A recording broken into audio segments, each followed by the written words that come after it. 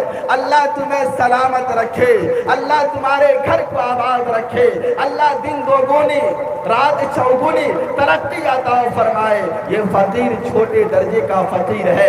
ایک فقیر وہ ہے جو شوٹ بوٹ میں آپ سے سوال کرتا ہے please help me, please give me. اگر آپ اس کو 1 دیں گے، 2 دیں گے، 3 دیں گے، 5 دیں گے تو وہ لینے سے انکار کر دے گا، آپ کی طرف پھینک دے گا کہ مجھ سے زیادہ محتاج تو ہے اور تمہیں اس کی ضرورت مجھ سے کہیں زیادہ ہے، جا اپنی ذات پر استعمال کر لے۔ یہ دوسرے نمبر کا فقیر ہے۔ اور ایک تیسرے نمبر کا بھی فقیر نکل کر معاشرے میں آ گیا۔ تیسرے نمبر کا فقیر نکل کر معاشرے میں آ گیا جو جھولا لے کر نہیں مانگتا ہے، جھولا لے کر پھٹا پرانا کپڑا پہن کر دروازے دروازے نہیں جاتا ہے، شوٹ بوٹ پہن کر چوراہے پر نہیں جاتا ہے، بلکہ 10 آدمی کی ٹیم لے کر کے کسی لڑکی والے کے گھر پہنچ جاتا ہے اور کہتا ہے کہ تمہارے گھر میں جوان لڑکی ہے، میرے گھر میں جوان لڑکا ہے، میں اپنے بیٹے کی شادی تمہاری بیٹی کے ساتھ کرنا چاہتا ہوں، بتاؤ تمہیں یہ رشتہ منظور ہے؟ اگر لڑکی والے ہاں کر دیتے ہیں، اس کے بعد یہ انٹرنیشنل فقیر اپنی جیب سے ایک کاغذ نکالتا ہے اور لڑکی کے باپ کے ہاتھ میں تھما دیتا ہے، میں کچھ نہیں مانگتا، لڑکا کی امی کی فرمائش ہے، میں کچھ نہیں کہتا، میں تو الحمدللہ نماز پڑھتا ہوں، الحمدللہ میں نے حج کیا ہے، میں نے 4 مہینہ چلہ لگایا ہے، مجھے اس کی کوئی ضرورت نہیں ہے۔ بس چلتے ہوئے لڑکا کی امی نے میری جیب میں یہ کاغذ رکھ دیا تھا، یہ فہرست رکھ دی تھی، اس میں دیکھ لیجئے گا کیا کیا ہے۔ اب کیا کیا ہے بھائی، اس میں کیا کیا ہے؟ گودریج ہے، واشنگ مشین ہے، گاڑی ہے، کیش میں 4 لاکھ روپیہ ہے۔ بڑی خوشی سے جس باپ نے رشتے کا اقرار کیا تھا، فہرست دیکھ کر سمجھ جاتا ہے کہ میرے پاس تو اتنا مال نہیں ہے، میرے پاس تو اتنی دولت نہیں ہے۔ مسلمانوں، اپنے دل کے اوپر ہاتھ رکھ کر بتاؤ، کیا نبی اکرم صلی اللہ علیہ وسلم کی تعلیم یہی ہے کہ لڑکی والے کی گردن دبا کر اس سے پیسہ لے لیا کرو، اس سے گاڑی کا مطالبہ کرو، اس سے فریج کولر وغیرہ کا مطالبہ کرو؟ کیا نبی اکرم صلی اللہ علیہ وسلم نے ہمیں اور آپ کو یہی تعلیم دی ہے؟ نہیں نہیں، بالکل نہیں۔ اس طرح سے ڈیمانڈ کر کے لینا یہ بالکل حرام ہے۔ علماء کرام بیٹھے ہوئے آپ ان سے مسئلہ پوچھ سکتے ہیں کہ اس طرح سے ڈیمانڈ کر کے جہیز لینا، پیسے کا مطالبہ کرنا، یہ حرام کے درجے میں ہے۔ لیکن آج ہم مسلمان اس وقت تک اپنے بیٹے کی شادی نہیں کرتے ہیں، رشتہ مکمل نہیں کرتے ہیں جب تک کہ لڑکی کے باپ کی طرف سے 4 چکا یا 2 چکا ہمارے دروازے پر آ کر لگ نہ جائے۔ اللہ رب العالمین نے آپ کو جوان بنایا ہے، اللہ نے آپ کو جوانی دی ہے، اللہ نے آپ کو طاقت دی ہے، اللہ نے آپ کو کمانے کا، کھانے کا، کھلانے کا سلیقہ عطا کیا ہے۔ اے نوجوان اگر تو اپاہج نہیں ہے، اے نوجوان اگر تو لاغر نہیں ہے، اے نوجوان اگر تو کمزور نہیں ہے، تو پھر کسی لڑکی والے کے گھر جا کر اس سے جہیز کا مطالبہ کیوں کرتا ہے، اس سے جہیز کا ڈیمانڈ کیوں کرتا ہے؟ کیا یہ قربانی کم ہے کہ جس باپ نے بچپن سے لے کر جوانی تک اپنی بچی کو اپنی نگاہوں کے سامنے رکھا، جس باپ نے اس بچی کے اوپر روپیہ پیسہ خرچ کیا، جس باپ نے اس کی تربیت کی، وہ پڑھ لکھ کر ہنرمند ہو گئی، کسی قابل ہو گئی، آج تو جاتا ہے اور اس کے گھر میں جا کر کے اس لڑکی کا ہاتھ مانگتا ہے، وہ باپ بغیر کسی چوچرا کے اپنی بیٹی کا ہاتھ تمہارے بیٹے کے ہاتھ میں دینے کے لیے تیار ہو جاتا ہے۔ وہ لڑکی اپنے بچپن کی سہیلی کو تیار کر، اپنے گھر کو چھوڑ کر، اپنے ماں باپ کی در و دیوار کو چھوڑ کر تمہارے بیٹے کے ہاتھ میں ہاتھ ڈال کر زندگی بسر کرنے کے لیے تیار ہو جاتی ہے۔ کیا یہ لڑکی کی قربانی نہیں ہے؟ کیا یہ لڑکی کے ماں باپ کی قربانی نہیں ہے کہ تم اس پر ستم بالائے ستم کرتے ہو، کہ اس سے جہیز کا مطالبہ کرتے ہو؟ ایک پیغام لے کر آج کے جلسے سے جاؤ ایمان والو، کہ آج کے بعد ہم کسی لڑکی والے سے جہیز کا مطالبہ نہیں کریں گے۔ آج کے بعد ہم اپنے بیٹے کی شادی میں بہو تو لائیں گے، اس کی بیوی تو لائیں گے، لیکن جہیز نہیں لیں گے۔ آج یہ ارادہ کر کے جائیں۔ تیار ہیں سارے لوگ؟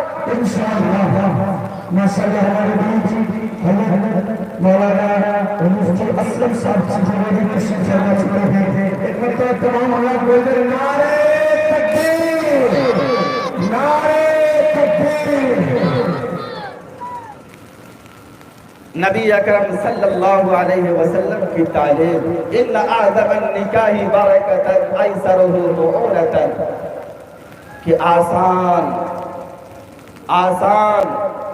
آسان سے آسان تر نکاح کرو، سادگی کے ساتھ نکاح کرو، جس میں نمائش نہ ہو، جس میں دکھاوا نہ ہو، جس میں ریاکاری نہ ہو، جس میں زیادہ روپیہ پیسہ خرچ نہ ہو، جس میں دولت لٹائی نہ جائے، جس میں مال برباد نہ کیا جائے۔ یہ شادی سب سے بابرکت شادی ہے، اس لیے کہ کالی کملی والے جناب محمد رسول اللہ صلی اللہ علیہ وسلم نے عملاً کر کے دکھایا ہے، اور آقا مدنی علیہ السلام نے اس کی تعلیم دی ہے کہ سب سے بابرکت نکاح وہ ہے، سب سے بابرکت شادی وہ ہے جس میں کم سے کم خرچ ہو۔ 2 آدمی سے 3 آدمی سے آپ جائیں اور نکاح کر کے اپنے بیٹے کی بیوی کو اور اپنے بہو کو اپنے گھر میں لے آئے، انشاءاللہ ہنسی خوشی زندگی بسر ہوگی، کوئی آفت نہیں آئے گی، کوئی مصیبت نہیں آئے گی۔ بات چل رہی تھی کہ اللہ رب العالمین نے نبی اکرم صلی اللہ علیہ وسلم کی بیوی ہونے کا شرف حضرت خدیجہ الکبریٰ رضی اللہ تعالی عنہا کو عطا کیا۔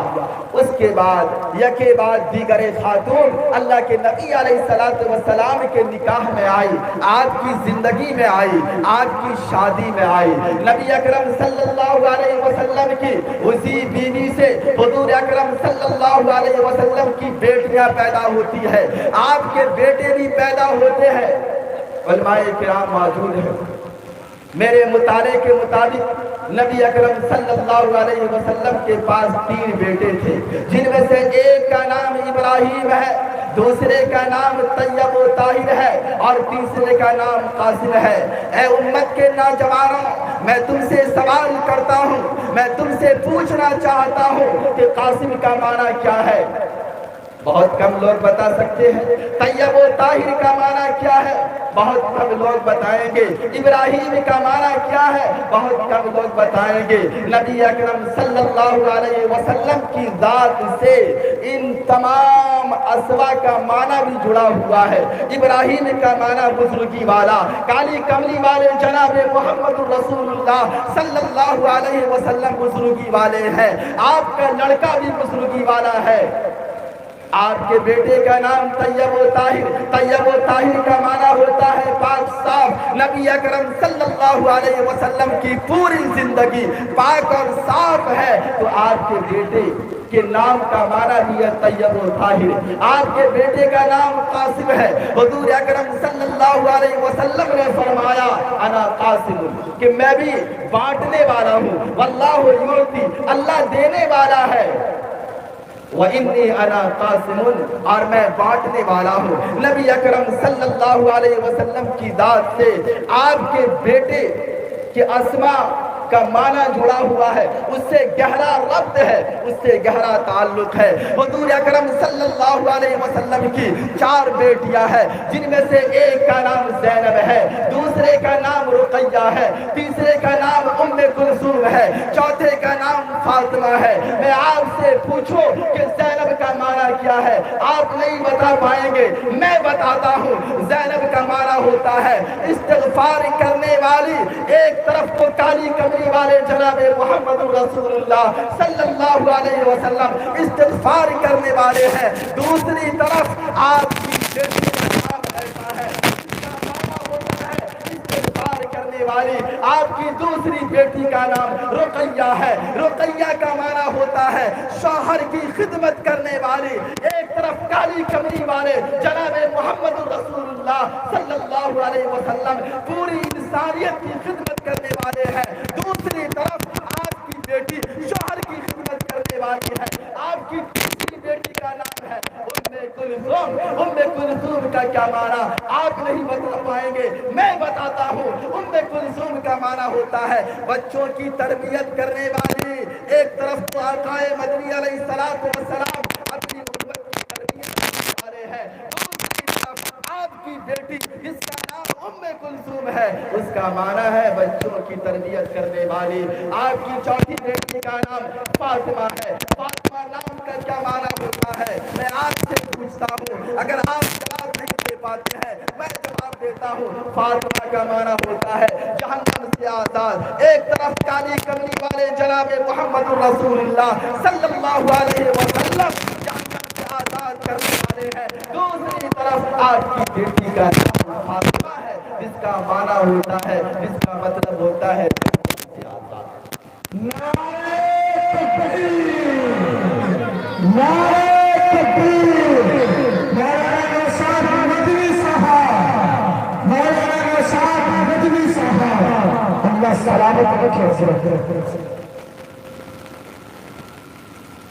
نبی اکرم صلی اللہ علیہ وسلم کی ذات پر کوئی انگلی نہیں اٹھا سکتا۔ آپ کا نام احمد ہے، عرش پر لکھا ہوا ہے، اور محمد آپ کے دادا نے آپ کا نام رکھا، اس نام کا انتخاب سے الہی پر ہوا۔ مجھے بتاؤ کہ محمد پر کوئی نقطہ ہے؟ محمد پر کوئی نقطہ نہیں ہے۔ جس طرح سے لفظ محمد اسی طرح سے نبی اکرم صلی اللہ علیہ وسلم کی بچپن کی زندگی، جوانی کی زندگی، بڑھاپے کی زندگی نقطہ سے پاک ہے، نقطہ سے خالی ہے۔ آپ کے کردار پر کوئی انگلی نہیں اٹھا سکتا۔ دنیا کے لٹیرے کہہ رہے ہیں کہ تمہارے نبی ایسے تھے ویسے تھے، میں ان لٹیروں تک یہ پیغام پہنچانا کہ تمہارے نبی ایسے تھے۔ میرے نبی کے سامنے لوگ آتے ہیں اور میرے نبی سے کہتے ہیں کہ اگر آپ سرداری چاہتے ہیں میں آپ کو سردار بنانے کے لیے تیار ہوں، اگر آپ تاج چاہتے ہیں میں آپ آپ کو تاج پہنانے کے لیے تیار ہوں. اگر آپ کو مال کی ضرورت ہے میں مال کا انبار لگانے کے لیے تیار ہوں. اگر آپ کو سونے کی ضرورت ہے میں سونا دینے کے لیے تیار ہوں. اگر آپ کو چاندی کی ضرورت ہے میں چاندی دینے کے لیے تیار ہوں. اگر آپ کسی خوبصورت لڑکی سے شادی کرنا چاہتے ہیں تو مکہ کی سب سے حسین لڑکی سے میں آپ کا نکاح کرا دوں گا, آپ کی شادی کرا دوں گا. میرے نبی کالی کملی والے جناب محمد رسول اللہ صلی اللہ علیہ وسلم نے فرمایا کہ لوگوں مجھے ان چیزوں کی ضرورت نہیں ہے, مجھے ان چیزوں کی ضرورت نہیں ہے. میں اللہ کا پیغام لے کر آیا ہوں, میں اللہ کی وحدانیت کا اقرار کرانے کے لیے زمین پر آیا ہوں. میں جہنم سے لوگوں کو نکال کر جنت میں لے جانے کے لیے آیا ہوں. مجھے ان چیزوں کی ضرورت نہیں ہے.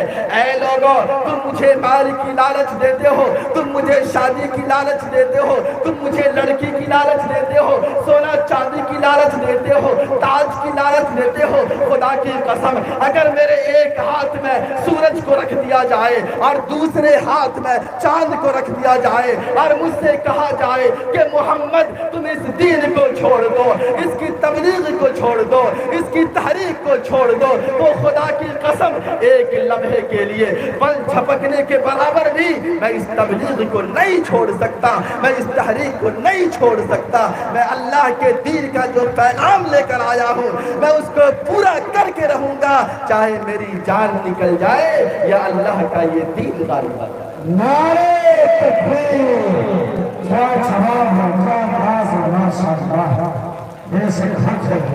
یہ پیغام کالی کملی والے جناب محمد رسول اللہ صلی اللہ علیہ وسلم نے دیا. میرے نبی کو مال کی لالچ نہیں, میرے نبی دولت کے لالچی نہیں تھے. لڑکیوں کی طرف نگاہ اٹھا کر آج کے نٹھلے لوگوں کی طرح سے نہیں دیکھا کرتے تھے. میرے نبی کی ذات تو پورے طور پر پاک اور صاف ہے. آپ کا کردار ایسا کہ جب کوئی قلم اٹھاتا ہے کہ میں مسلمانوں میں پیدا ہونے والے عظیم شخصیات کا نام لکھوں تو ایک یہودی ہو کر بھی نبی اکرم صلی اللہ علیہ وسلم کا نام اول نمبر پر لاتا ہے کہ کالی کملی والے جناب محمد رسول اللہ صلی اللہ علیہ وسلم نے جو کردار پیش کیا ہے, زندگی گزارنے کی جو تعلیم آقا مدنی علیہ السلام نے دی ہے, وہ کردار کسی نے پیش نہیں کیا, وہ تعلیم کسی نے نہیں دی. آقا مدنی علیہ السلام اس دنیا کے اندر آئے, دنیا میں انقلاب آ گیا, عورتوں میں انقلاب آ گیا, مردوں میں انقلاب آ گیا, بچوں میں انقلاب آ گیا, انقلاب آ گیا. وہ بلال حبشی رضی اللہ تعالیٰ عنہ جو بالکل کالے کروٹے تھے, جس کے پاس مال نہیں تھا, جس کے پاس دولت نہیں تھی, جس کے پاس ایئر کنڈیشن گاڑی نہیں تھی, جب حضور اکرم صلی اللہ علیہ وسلم کی ذات سے وابستہ ہو جاتے ہیں, آقا مدنی علیہ السلام نے فرمایا کہ بلال تو دنیا میں چلتا ہے اور تیرے چلنے کی آواز مجھے جنت میں سنائی دیتی ہے. ایسی تبدیلی اور ایسا انقلاب ہمارے معاشرے میں آیا ہے. کوئی مائی کا لال ایسا جس کی آمد کے بعد اس طرح کا انقلاب آ گیا ہو, جس کی آمد کے بعد اس طرح کی تبدیلی آ گئی ہو؟ دنیا میں کوئی ایسا نہیں ہے. واحد انسان ہے, واحد ذات ہے, اور وہ ہے عبد المطلب کا پیارا, عبداللہ کا لاڈلا, آمنہ کا لخت جگر, دائی حلیمہ کا کھلونا, حسن حسن کا نانا, جناب محمد رسول اللہ صلی اللہ علیہ وسلم. درود و سلام ہو آپ کی ذات پر. بزرگوں, آج ہمارے نوجوان گناہوں کی طرف چلے جا رہے ہیں, گناہوں کے دلدل میں پھنستے چلے جا رہے ہیں. نبی اکرم صلی اللہ علیہ وسلم جب اس دنیا کے اندر آئے تو انقلاب برپا ہوا, تبدیلی آئی. وہ تبدیلی آج بھی ہونی چاہیے, وہ انقلاب ہمارے نوجوانوں میں آج بھی نظر آنا چاہیے. ہم اس نبی امی کے ماننے والے ہیں. آج بھی وہی قرآن ہے جو 1400 سال پہلے مکہ کے ریگستان میں نازل ہوا تھا. میرے نبی پر جب قرآن نازل کرنے کی باری آتی ہے حضرت عیسیٰ علیہ السلام پر انجیل جیسی کتاب نازل کی گئی۔ حضرت عیسیٰ علیہ السلام سے کہا گیا کہ آپ اپنے معبد میں چلے جائیے، عبادت خانے میں چلے جائیے، وہاں پر کتاب نازل ہوگی۔ حضرت موسیٰ علیہ السلام کو توریت دی گئی۔ حضرت موسیٰ علیہ السلام کو بلایا گیا، کوہ طور پر بلایا گیا، کہا گیا کہ موسیٰ آپ اپنے گھر سے نکل کر آئیے، در سے نکل کر آئیے، پھر آپ کو کتاب دی جائے گی۔ حضرت داؤد علیہ السلام کو زبور دی جاتی ہے۔ حضرت داؤد علیہ السلام کو حکم دیا جاتا ہے کہ آپ اپنے معبد میں عبادت خانے میں چلے جائیے، لیکن جب میرے نبی پر قرآن کریم نازل کرنے کی باری آتی ہے تو محمد عربی صلی اللہ علیہ وسلم مکہ کی گلیوں میں ہو وہاں پر قرآن نازل ہوتا ہے، مدینہ کی گلیوں میں ہو وہاں پر قرآن نازل ہوتا ہے، ریگستان میں ہو وہاں قرآن نازل ہوتا ہے، بیابان میں ہو وہاں قرآن نازل ہوتا ہے، یہاں تک کہ اماں عائشہ کے پاس کمبل میں لیٹے ہوئے ہیں وہاں پر بھی قرآن نازل ہوتا ہے۔ یہ نبی اکرم صلی اللہ علیہ وسلم کی فضیلت ہے۔ آپ کو اللہ رب العالمین نے تمام نبیوں کا سردار بنایا، تمام نبیوں سے افضل بنایا۔ من قبل لفی ضلال مبین، سر سے لے کر پاؤں کے ناخن تک یہ ساری چیزیں اللہ کی نعمت ہے، لیکن اللہ رب العالمین کی نعمت ہے، لیکن اللہ رب العالمین نے احسان نہیں جتلایا، اللہ العالمین نے احسان نہیں جتلایا۔ اللہ رب العالمین نے فصل اگا کر ہمارے لیے کھانے پینے کا انتظام کروا، لیکن اللہ نے احسان نہیں جتلایا۔ اللہ نے آسمان بنایا، آسمان میں چاند سورج ستارے کو سجایا، لیکن اللہ نے احسان نہیں جتلایا۔ اللہ نے زمین بنائی، زمین پر اشجار ہے، زمین پر جبال ہے، زمین پر بہت سارے حیوانات ہیں، درندے ہیں، لیکن اللہ رب العالمین نے احسان نہیں جتلایا۔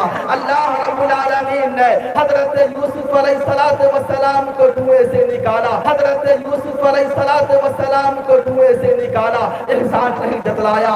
اللہ رب العالمین نے حضرت یوسف علیہ السلام کو قید خانے سے رہا کیا، لیکن احسان نہیں جتلایا۔ اللہ رب العالمین نے حضرت یوسف علیہ السلام کو ان کے ابو حضرت یعقوب سے ایک طویل عرصے کے بعد ملایا، لیکن احسان نہیں جتلایا۔ ساری چیزیں اللہ رب العالمین نے دے دی، احسان نہیں جتلایا۔ لیکن جب نبی کی باری آئی تو اللہ فرماتا ہے کہ لوگوں، میں نے نبی کی ذات دے کر، میں نے نبی کو بھیج کر تمہارے اوپر بہت بڑا احسان کیا ہے، میں نے نبی کو بھیج کر تمہارے اوپر بہت بڑا احسان کیا ہے۔ یہ اللہ رب العالمین کا احسان ہے کہ اللہ رب العالمین نے ہمیں آخری نبی عطا کیا۔